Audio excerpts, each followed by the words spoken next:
Hey guys, I'm here, welcome back to a new video. Now today, we are going to be ranking Premier League Central Midfielders. So I've had to pick one player from each club. I'm sorry if it's not the player you wanted. Thogdad's not here, guys, I apologise. He'll be back soon though. But once I get to set the like target, because no one else is with me, no special guests and no Thogdad, so I'm going to go for 3,852 likes. One little thing, I don't often ask you guys to do this or anything, but turn on notifications, because when I upload a video, sometimes it doesn't go in sub boxes, sometimes you miss it, especially when the videos are like 11:30, like a late night vlog, a Bolton game, which is an evening match.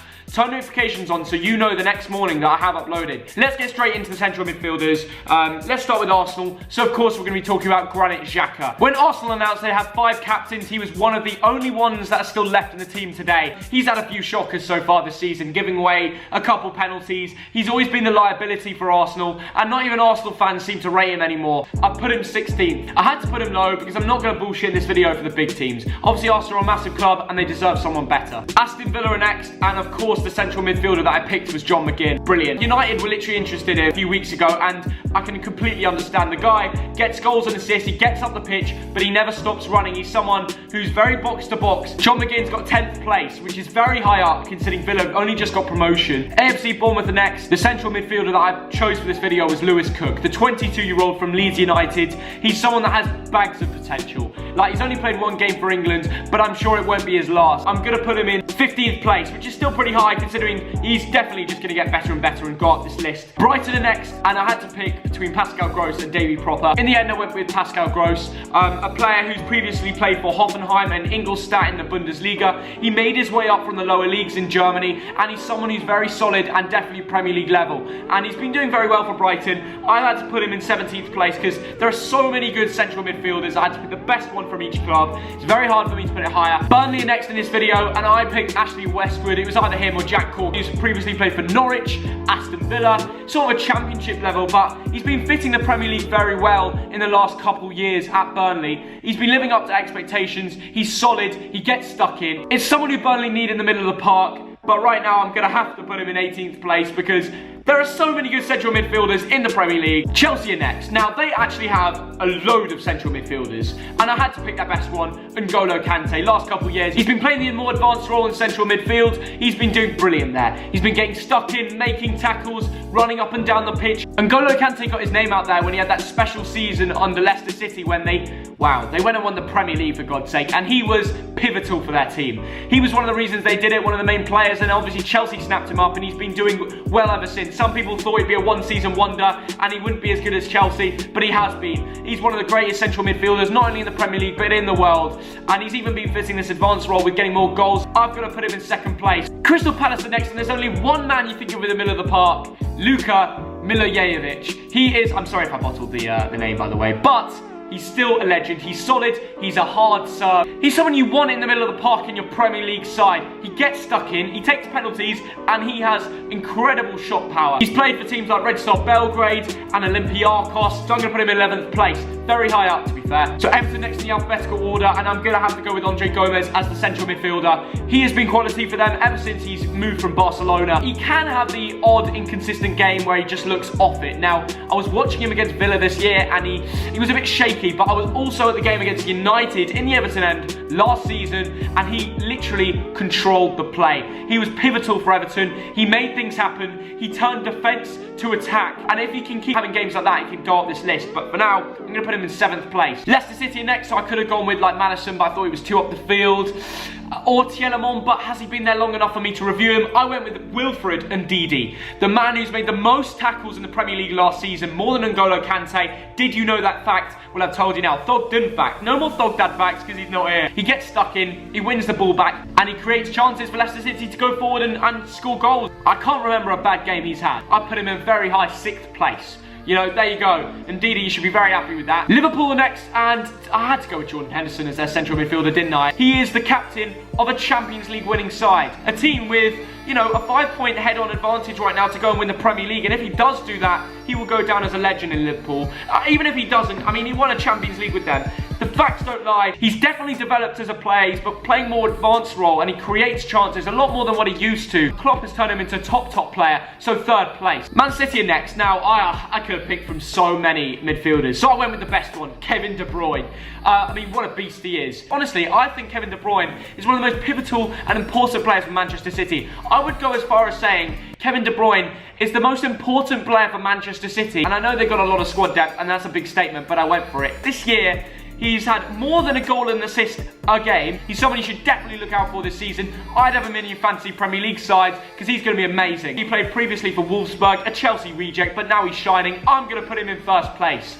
No arguments. No discussion needed. He's at the top and everyone has to admit it's true. I'm sorry, that guy has a beautiful whip on him. I've never seen someone better at picking out a pass. Nothing more needs to be said. Let's move on to Manchester United. And of course, I went with Paul Pogba. I'm not gonna lie, Paul Pogba, great, naturally gifted talent. He's got so much technical ability. He can spot a pass, he can spread the play, he's got the flair. There's definitely not much he can't do. Now, let me go back to who I put in 3rd, Jordan Henderson. Paul Pogba, 4th place. Jordan Henderson has been the captain and the leader of a Champions League winning side.